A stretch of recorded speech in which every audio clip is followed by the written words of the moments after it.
Muito bem, pessoal, a partir deste vídeo vamos estudar o regime jurídico dos servidores do município de Brusque. O regime jurídico que foi instituído pela Lei Complementar 147 de 2009, que também é conhecido como Estatuto dos Servidores. Esta é a lei onde estão os direitos que vocês que vão passar no concurso terão como servidores públicos do município de Brusque. Então vamos conhecer aqui como funciona esta lei, quais são os direitos que vocês terão e, claro, sempre destacando como que isso pode ser perguntado em prova. A gente vai fazer uma análise teórica aqui da lei, eu vou apresentar para vocês os principais pontos, com essas dicas de como isso costuma ser cobrado em prova.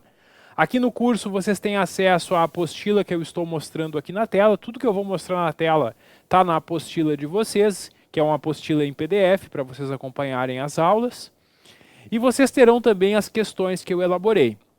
Eu elaborei muitas questões sobre a legislação municipal aqui de Brusque, tentando adivinhar como o conteúdo vai ser cobrado na prova. Então vocês vão assistir às aulas, depois das aulas assistidas vocês farão leituras de revisão e depois tem as questões para vocês praticarem.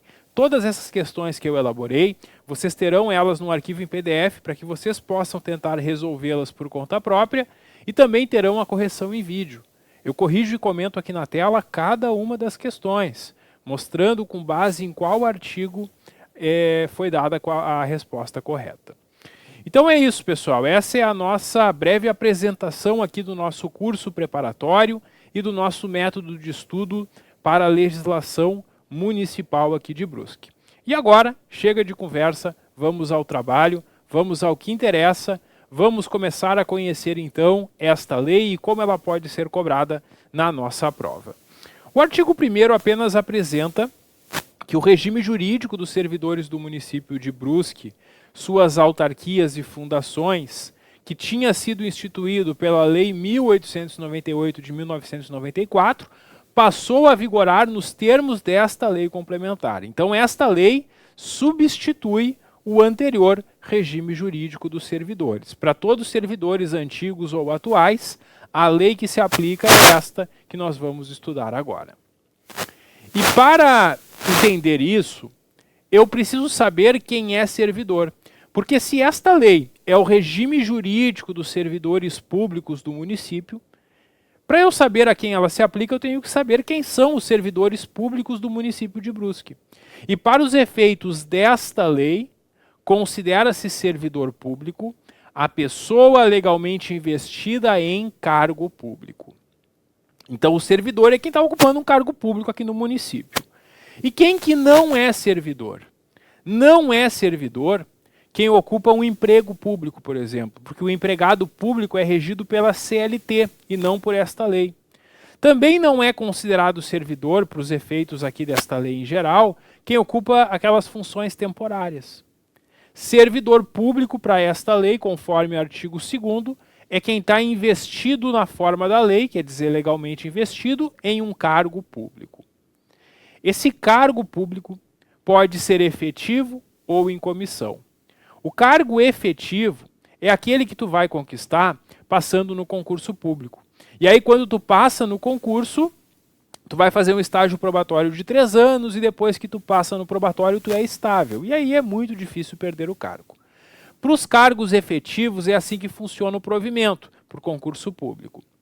Cargo em comissão é aquele que não faz concurso para ingressar, popularmente conhecido como cargo de confiança ou CC. O cargo em comissão é um cargo de livre nomeação e livre exoneração. A qualquer momento o município pode nomear pessoas para esses cargos em comissão e a qualquer momento pode exonerar essas pessoas, porque o cargo em comissão não tem estabilidade. Vocês que vão passar no concurso, após passarem no estágio probatório, terão estabilidade. O cargo em comissão, não importa quanto tempo trabalhe, ele não terá estabilidade. Mas ambos são considerados servidor público por efeito desta lei. Então, se a banca pergunta na tua prova quem é servidor público para esta lei, é tanto o cargo efetivo como o cargo em comissão. E quem não é servidor, por exemplo, não é considerado servidor para esta lei o ocupante de um emprego público, porque ele não será regido por esta lei, e sim pela CLT. Bom, esse cargo público possui algumas características, e o artigo 3º apresenta as características do cargo. Quando isso cai em prova, a banca costuma mudar uma das características e perguntar na prova qual ou quais que estão corretas, né? Então a gente tem que conhecer as características do cargo público. Primeiro, esse cargo público que tu vai ocupar é um conjunto de atribuições, direitos, deveres e responsabilidades que tu vai assumir ao assumir o cargo. Então quem assume um cargo assume, né, essas atribuições, direitos, deveres e responsabilidades. Além disso, o cargo público tem a característica de ser criado por lei. Então, sempre que a Prefeitura de Brusque, por exemplo, quer criar um novo cargo, para a criação do cargo tem que ser enviado um projeto de lei para a Câmara de Vereadores. E somente se os vereadores aprovarem esse projeto de lei que os cargos vão passar a existir. Porque o cargo público é criado por lei. Pegadinha que a banca pode fazer em prova é afirmar que o cargo é criado por decreto, por exemplo. E aí está errado. Tem que ter uma lei para criar cargo.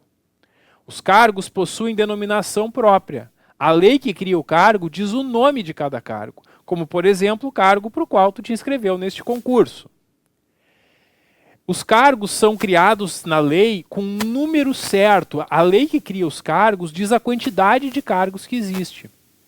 E eles têm o vencimento pago pelos cofres públicos. Claro, quem vai pagar o teu vencimento são os cofres públicos do município.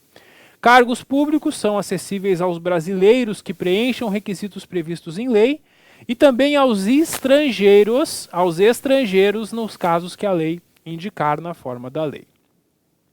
Cargos públicos que, como a gente viu no artigo anterior, podem ser efetivos ou em comissão. Cargo efetivo é aquele que tu ingressa passando no concurso público e vai alcançar a estabilidade após 3 anos de probatório. Cargo em comissão é aquele que não faz concurso para ingressar, mas também nunca terá essa estabilidade. E o artigo 4º vai estabelecer que é proibida a prestação de serviços gratuitos, salvo exceto casos previstos em lei. Exclui-se dessa proibição a participação em comissão, conselho ou grupo de trabalho. Quer dizer, se um servidor ou se alguém participa de um conselho, comissão ou grupo de trabalho para a elaboração de um estudo ou projeto de interesse do município, essa participação pode ser gratuita. Agora, o trabalho propriamente dito do dia a dia, esse não pode ser gratuito, né? Todos os servidores vão receber uma remuneração pelo seu trabalho. A exceção, então, a essa regra são esses grupos ou comissões criados por um fim específico.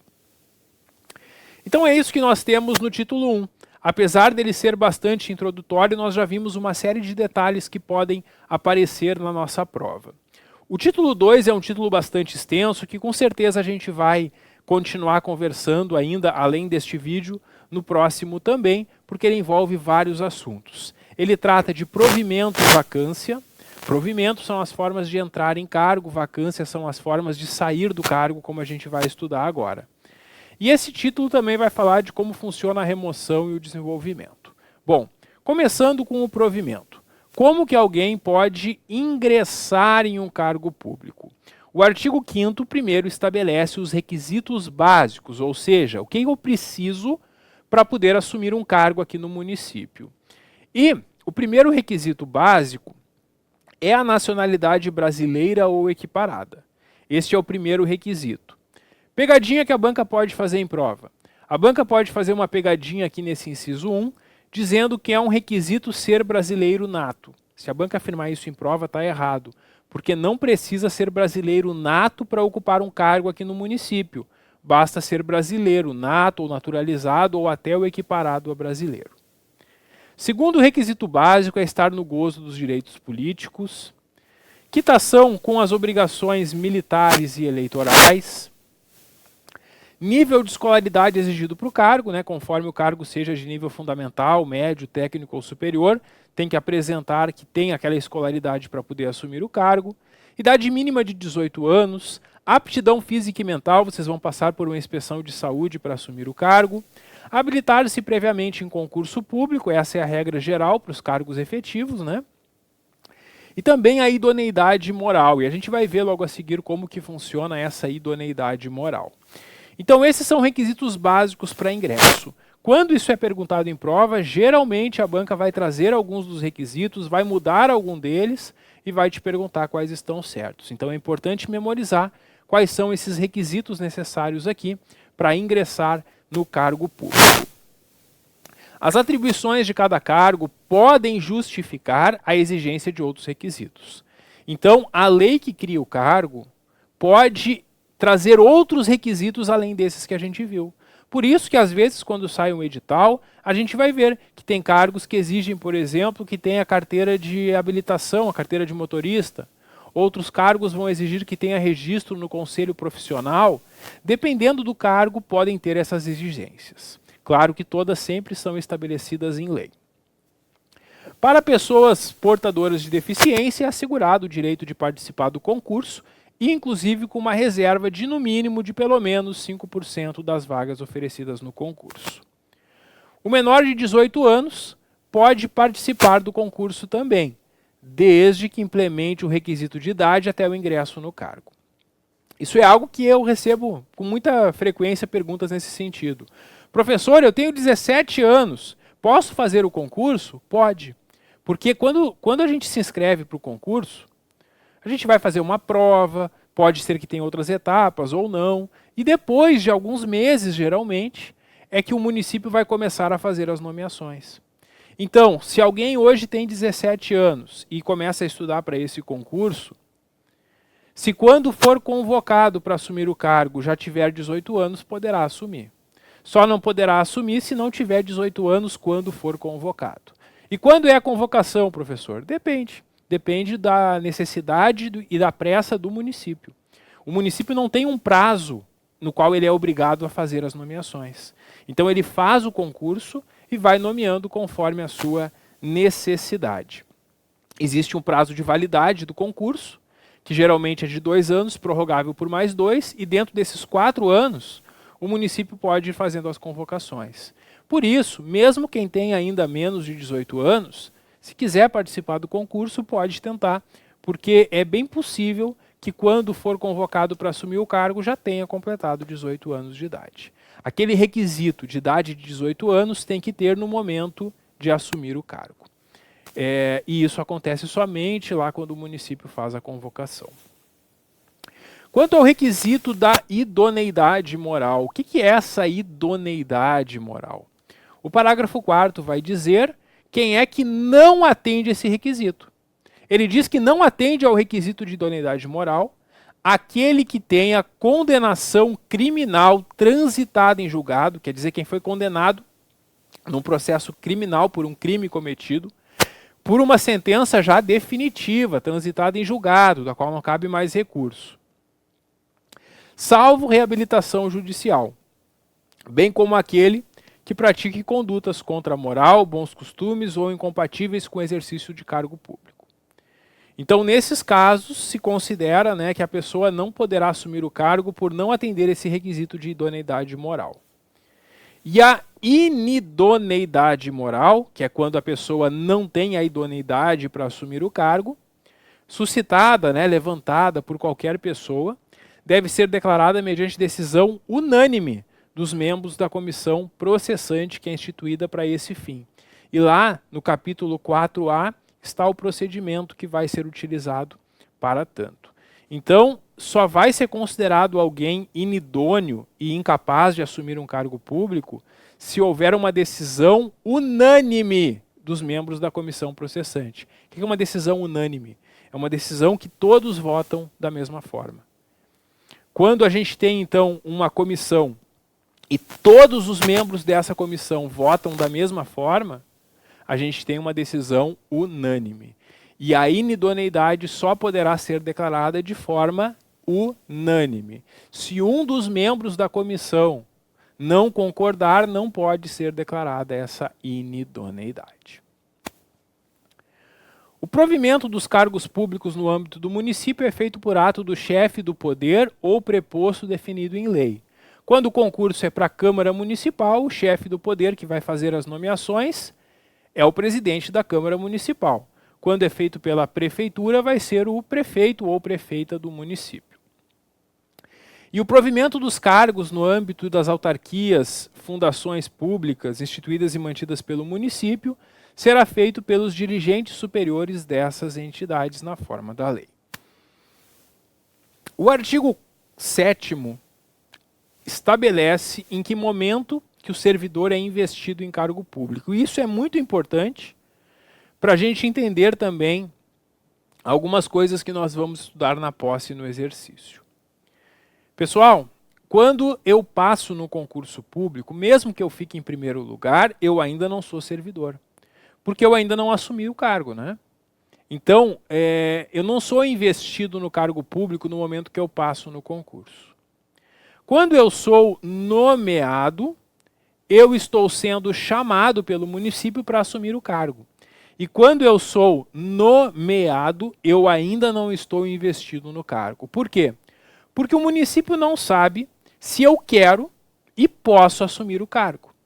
É para isso que existe a posse. Então, quando eu sou nomeado, eu tenho um prazo para comparecer e dizer: eu que passei no concurso, aceito o cargo e vou assumi-lo. E aí eu apresento a minha documentação comprovando que eu atendo aos requisitos para poder assumir o cargo. Se tiver tudo certinho com a minha documentação e eu me apresentar dentro do prazo, o município vai me dar a posse. Nesse momento que eu assino o termo de posse, aí eu sou servidor do município. Aí eu estou investido no cargo.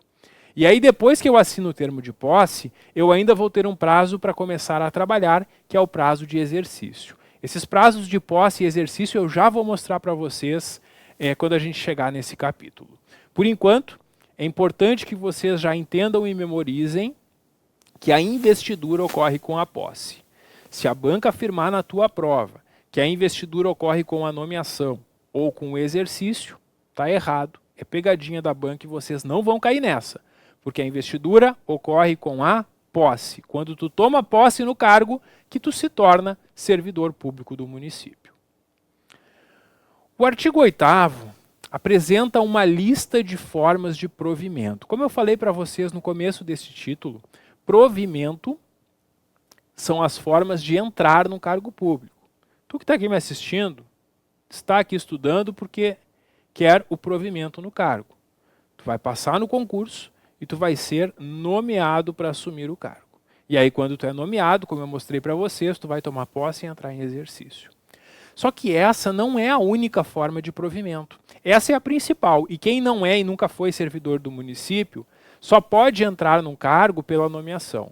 Agora, quem já é ou quem já foi servidor do município, poderá, por algum motivo, passar pelas outras formas de provimento.